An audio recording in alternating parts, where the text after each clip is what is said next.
Hello everyone, welcome to the second part of our video regarding universities and scholarships. We're lucky to have two amazing people here with us today who will be sharing about their journey into cybersecurity. So first of all, John, Rohan, thank you so much for joining us. Would you mind introducing yourself and how you got introduced to cybersecurity?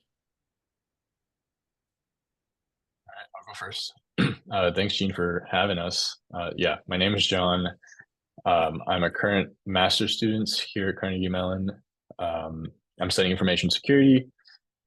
Some things that I like doing are participating in CTS with PvP, and doing picoCTF challenges and actually deving for them.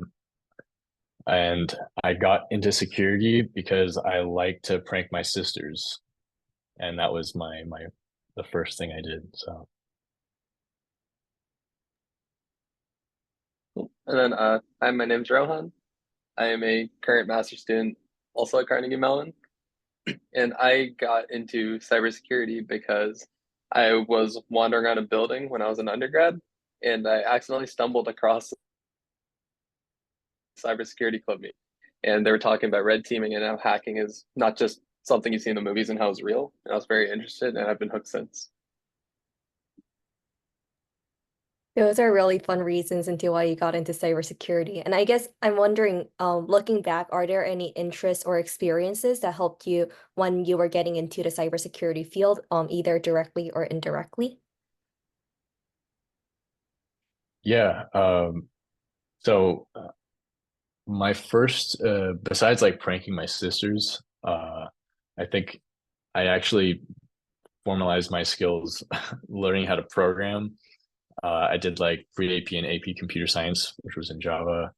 And that was, great for understanding exactly what computers are and like how to program them and the concept of like a vulnerability. And I even did picoCTF around that time.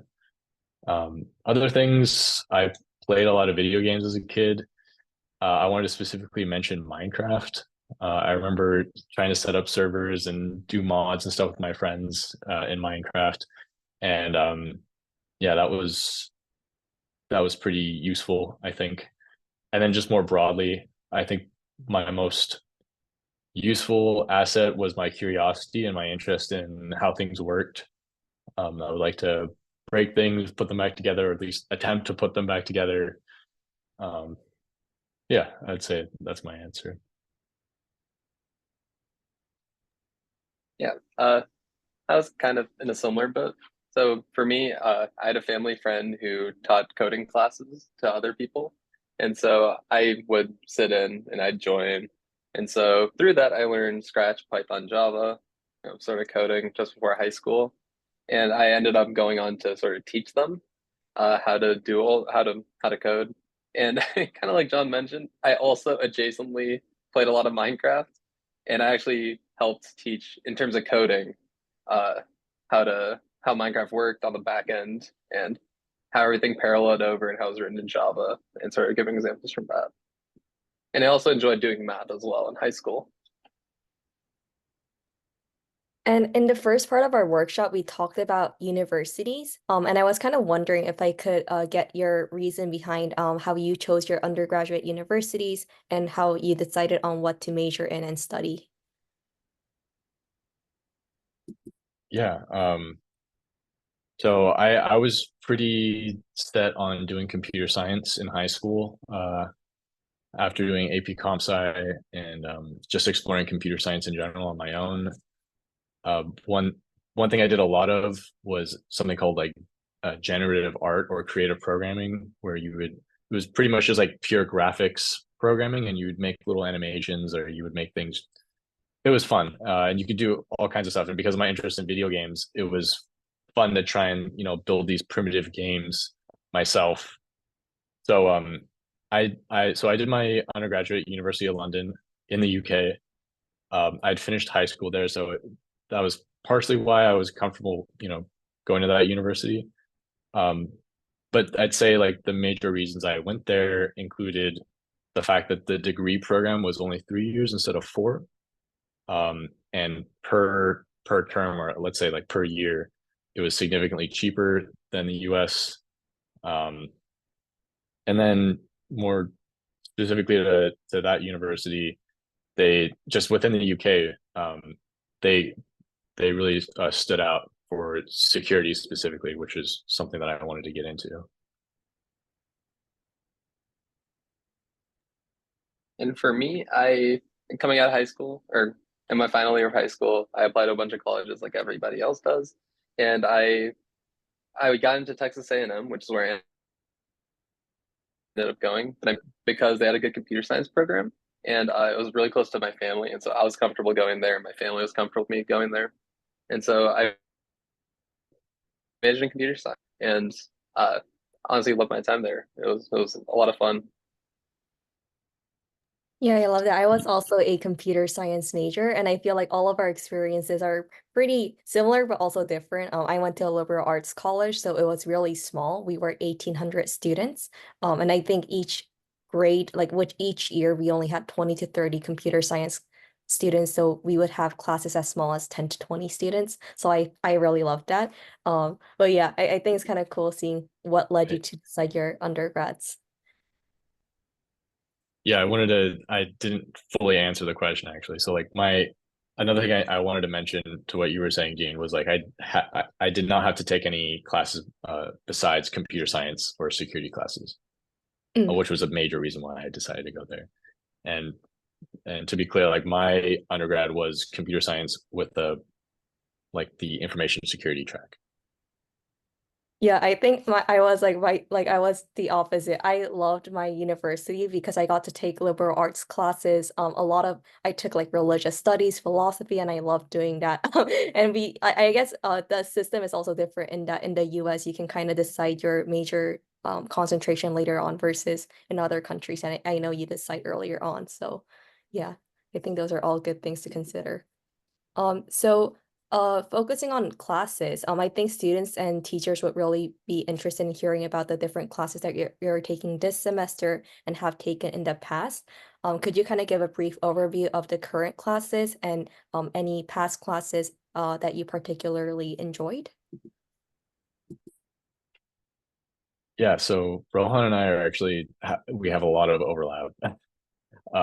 But I'll cover two here that I'm taking right now. One is secure software systems, and that's a build it, break it, fix it class, which means we get together in a team and we're given a spec and we have to implement that spec. So um, it's all going to be in C and we're programming it as we speak.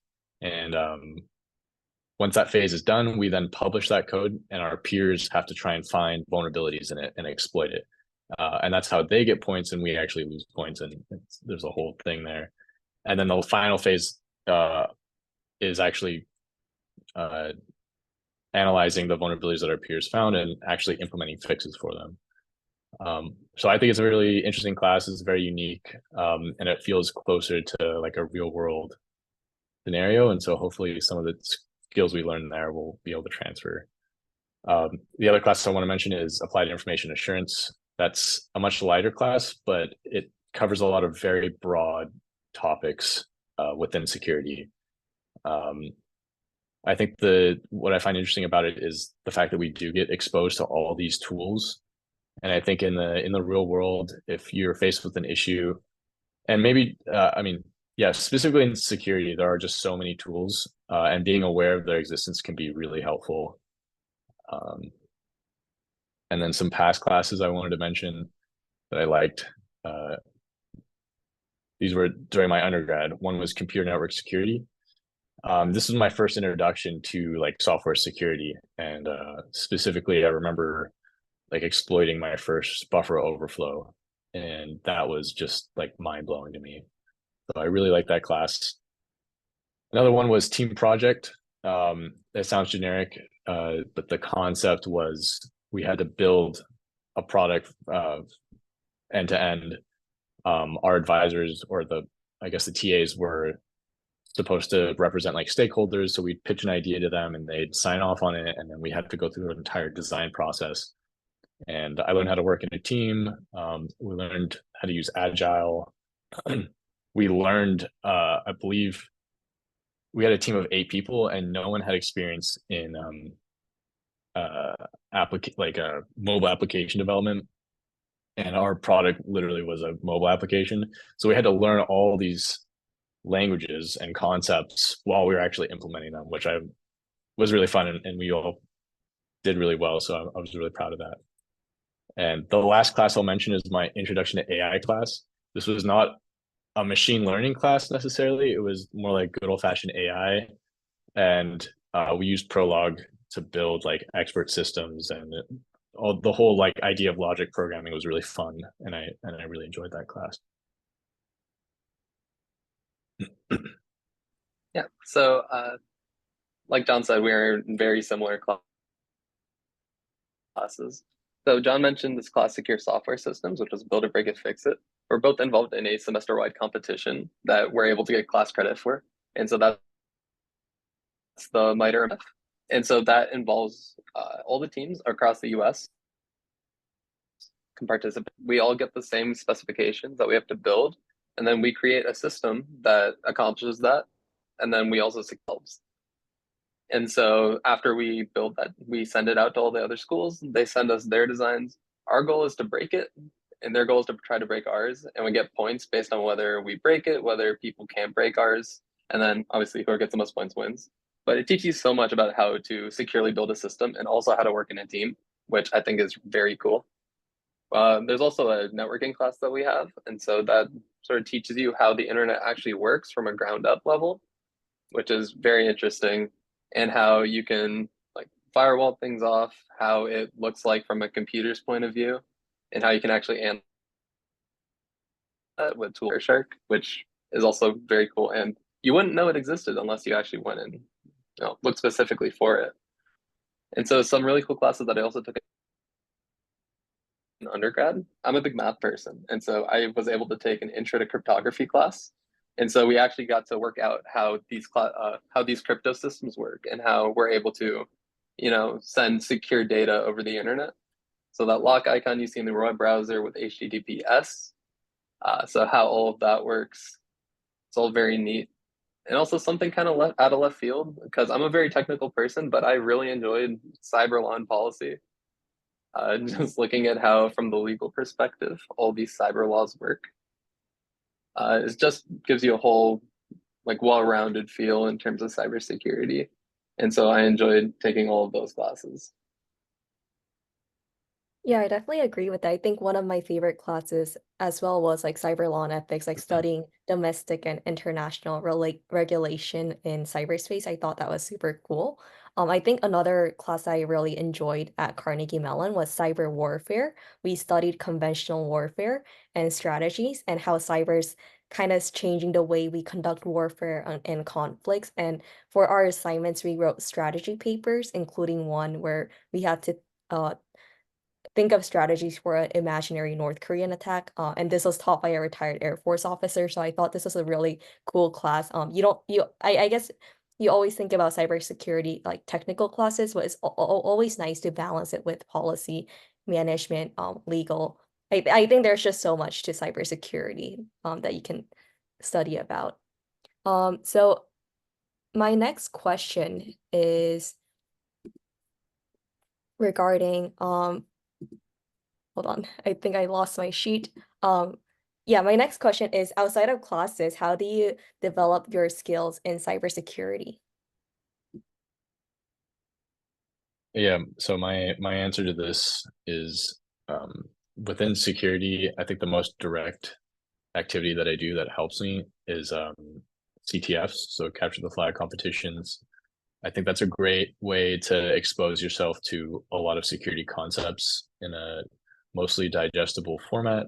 And it's kind of like doing a hackathon where it really is like a short period of time, but it's very intense, and you can really get in the weeds with certain concepts. So I think that's cool, and you get to kind of apply your skills in a gamified place. Other things I do to keep my skills sharp is just reading the news. I think being aware of what's going on and what direction the space is going in is really important. I also have Google Scholar alerts for certain topics and professors that that I want to keep an eye on. Other things, I build like FPV drones, so like little quadcopters, and I control them, and I put a little thing on my head, and it lets me see like through the point of view of the drone. Just like what Rohan was saying with MITRE, that's an embedded CTF, and I think I've transferred skills like generally knowing how to solder, knowing kind of the components of a piece of hardware, like how to actually flash things, what that actually means. And then just broadly, projects. So having projects, for example, before I came to CMU, I completely revamped like my home network. And instead of just like buying a router or like buying a firewall, I bought like just a box and I put OpenBSD on it, and I just I just set up the entire thing myself. And I thought that was a great way to kind of up my knowledge in networking specifically. So stuff like that. Another thing I'll mention is ham radio. So I'm a ham radio operator. It There's like a lot of overlap in the community maybe, but I don't know how transferable some of my ham radio skills are. Uh, there's sometimes like more challenges in CTS, and that's something I can apply that knowledge from. But otherwise, I don't think there's much. But anyway, yeah, that's yeah.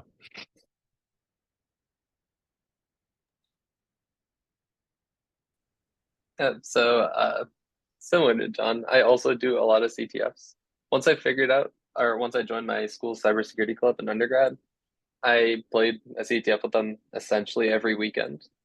And so it's just a really good way to keep your skills going because you're testing all of them. If one week you want to test yourselves in like reverse engineering, you can go ahead and do that. If you're feeling like you need to get better at forensics, you can dedicate the next week or the next competition to doing that. And so having those opportunities to sort of pinpoint one area you want to get better at and take that in full reins really does help. And the best part about this is if you're working with a team, you could talk with other people on your team because like you can work with them on problems or you could hear how they went about solving one. And people would normally post these things called write-ups for these challenges, which is basically solutions and how they thought about the problem, how they went about solving it, if they wrote any code, like what it'll look like. And they'll post it on the internet. And so you can read about it after the competition. And so I did a lot of that because I wasn't great when I first started. So that's how I went about doing that. I also spend a lot of time on Hack the Box. It's this penetration testing platform that you can do and you can play with, where you essentially get access to a bunch of vulnerable machines, and you can go in there and try to see how much or see if you can gain like administrative privileges from an absolute nobody on the machine. And keeping up and doing that constantly, you're just bound to get better, and you can do harder challenges and further your skills that way even more. I love all of your answers. I would definitely echo CTF. I know all of us are involved with picoCTF, so I think that's a great platform for middle and high school students to get started on. And I guess we've been talking a lot about technical cyber stuff this evening, but I'm kind of curious, what do you guys do for fun outside of cybersecurity technology? Yeah, so one thing I enjoy doing is playing music. So I have a guitar with me, and I try and find time to play it. That's definitely like a big passion of mine. And I think there's some something to be learned about like, so I like to play like jazz guitar specifically. That's something that I'm I'm continuously trying to get better at. And I think there's an interesting like parallel with playing jazz and actually doing security, in that security is often like being able to think outside the box and think creatively and kind of do things that you weren't supposed to be able to do. And I think the spirit of that is also ingrained in jazz, where often you just have like this space that you can kind of explore in however you want and kind of push the boundary of what is music. So yeah. Yeah. So I also played music. So I was a clarinet player, and so when I was in band, I would go out and do that stuff as well. But mainly what I would to was a big gamer throughout college. And so I mainly played Valorant. And so I actually full-time streamed for a month, which was a very fun experience. And I also dabbled a little bit in content creation on YouTube. And so, putting time into that, getting better at the game, but also retaining viewership, making good content, and all the logistics behind all of that, it was very fun and a good break. I love that. I'm not a gamer, but John, Rohan, I'll have to hear your guitar and clarinet before I graduate. And this is being recorded, so I hope I get to hear it. So I guess final question for the evening. What would you have wanted your younger self to know in middle and high school? And what sort of advice would you give to your younger self or other people out there? Yeah. I think my answer to this is going to be about pursuing your passion. If you want to get good at, so saying that you want to get good at security is, that's great. And what's great about that is that it's very broad.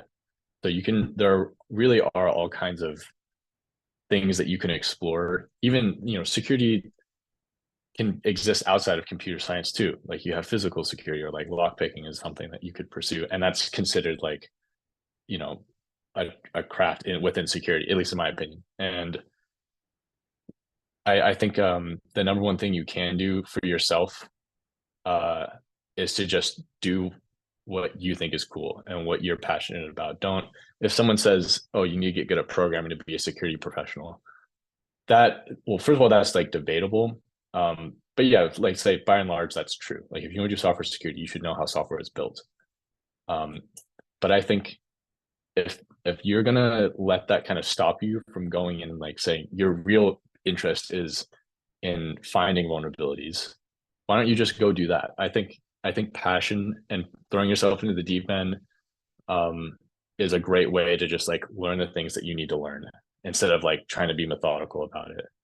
And any day, the person who does something because they were told to do it versus the guy or the person who is doing it because they just naturally want to do that, the person who's naturally passionate about it is going to go much further. So I'd say that's something I wish I kind of learned when I was younger. Yeah, one of the biggest, I don't know if regret's the right word, but I don't know. One thing I'm kind of upset about is how late I got into cybersecurity.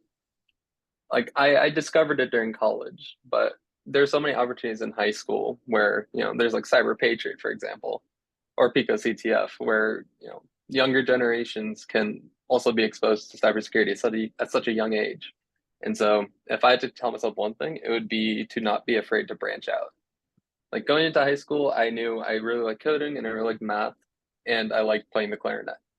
And so throughout high school, that's what I did. I did code as much as I could. I really love math, so I did that as well.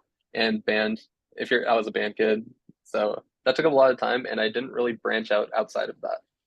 But there were clear opportunities for me to discover cybersecurity or other things like psychology that I also really enjoy. And so if I had to go back and change one thing, it would take up those opportunities, go out and discover new chances that you probably wouldn't have seen otherwise.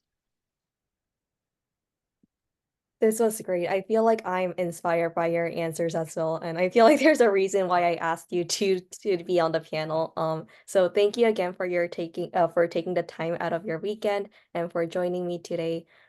Yeah, and I hope this was helpful for all the teachers and students out there. Thank you. Thanks, Jiin.